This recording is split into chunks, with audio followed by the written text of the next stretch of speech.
I've had lupus diagnosed since 2002, but I believe I've had it for longer than that without it being diagnosed. And so what is it and how does it affect you? Lupus is an autoimmune disease, which means that your body attacks itself. And in my case, I suffer from really bad fatigue. I suffer from skin rashes, which are exacerbated by the sun and by fluorescent light. And I have a lot of joint pain and muscle pain. And currently I have a problem with my nerves as well.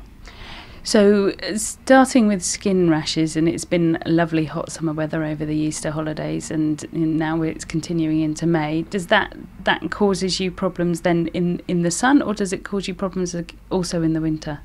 It can cause problems in the winter, but obviously it is worse in the summer.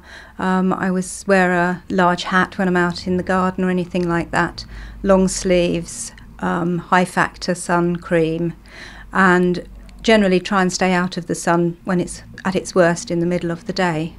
And fatigue, do you know what makes that worse? Do you think, actually, I've got a heavy day ahead of me, I know that's going to completely wipe me out by the end? Or is that something that kind of creeps up on you and you think, I shouldn't have done that, after the event?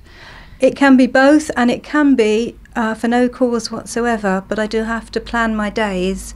If I know I'm going to be doing something that's going to cause me some fatigue, then I'll clearly sort of blank out the rest of the day, and it can possibly linger over to the next day as well. So I need to sort of schedule what I'm going to do and when I'm going to do it. Was it those sorts of symptoms that you noticed before that you've said, you would have had it for longer than the period that you've been diagnosed with it? Can you kind of look back and think, actually, yeah, I was really tired at that moment, that I was suffering, for that period of time with those sorts of symptoms? Yes, because I have had a lot of sort of unexplained viruses, things that the doctors have always put down to virus, when you're simply so tired you can't get out of bed and your joints ache and all those sorts of things that you associate with flu. I just seem to get a little bit more regularly than other people, and not when other people were having flu.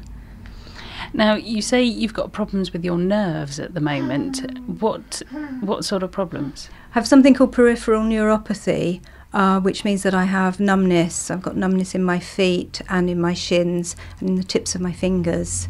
That can't be easy to walk, work, do anything with your fingers. It does feel a bit strange, admittedly, yes, but it is only the very tips. It's a bit difficult to do things like buttons and sort of spreading papers apart and that sort of thing. And as for my toes, it just feels really, really odd.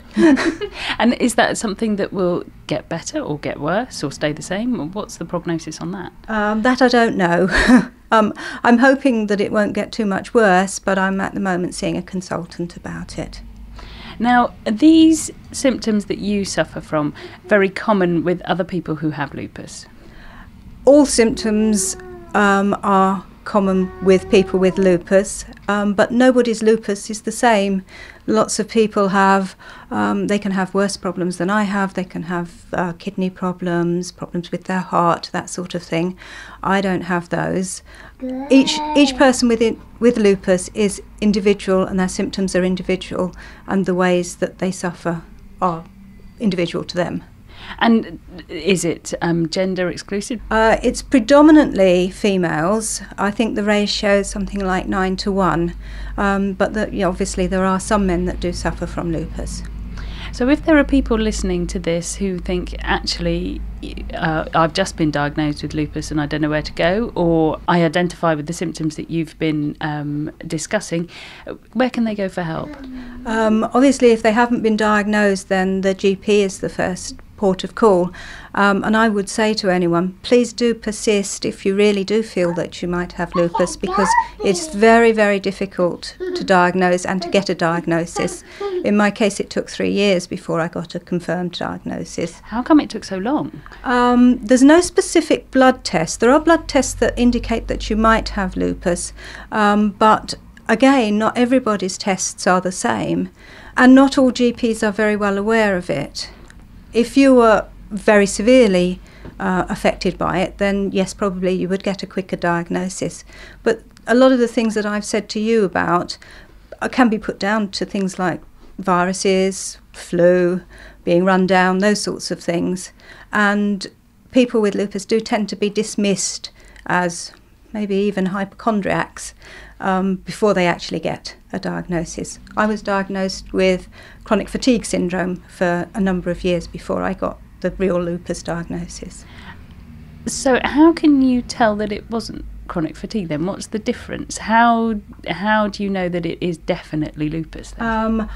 The way to discover it, I think, is to go to a specialist who knows about lupus, because they will do full history and listen to things that you tell them that a GP might not associate with lupus. So it's getting that step, trying to get your GP to put you on to the next stage so that you can talk to somebody who is a specialist in that area in order to get the proper diagnosis of lupus. Yes, yeah, definitely push for a referral to a rheumatologist or a lupus specialist. In my case, I go to St Thomas's, where there is a lupus unit. So there isn't a lupus unit down here? Not as far as I'm aware, certainly. There are obviously good rheumatologists that do know about lupus, but the one at St Thomas's is the main lupus unit for the South East. And how do you manage that now that you have a diagnosis? How do you manage your lupus? Is there a drug regime that you're on? There are a number of drugs, yes. I do take quite a lot of drugs. There's no cure for lupus, obviously, as you know, but there are a number of drugs that help to minimise the symptoms. And obviously lupus also causes a number of other side effects. The drugs themselves have side effects, so in my case I take about 8 different drugs every day, and sometimes the drugs have to be changed to accommodate the different symptoms that occur. Are there local support groups that people who have lupus can join in with in the Folkestone area? There's a Kent lupus group, yes, and also there's a UK lupus group. If you look on the internet, you'll be able to find Lupus UK. And they have a quarterly magazine which is full of good information, and the Kent Lupus Group have a newsletter as well on a regular basis.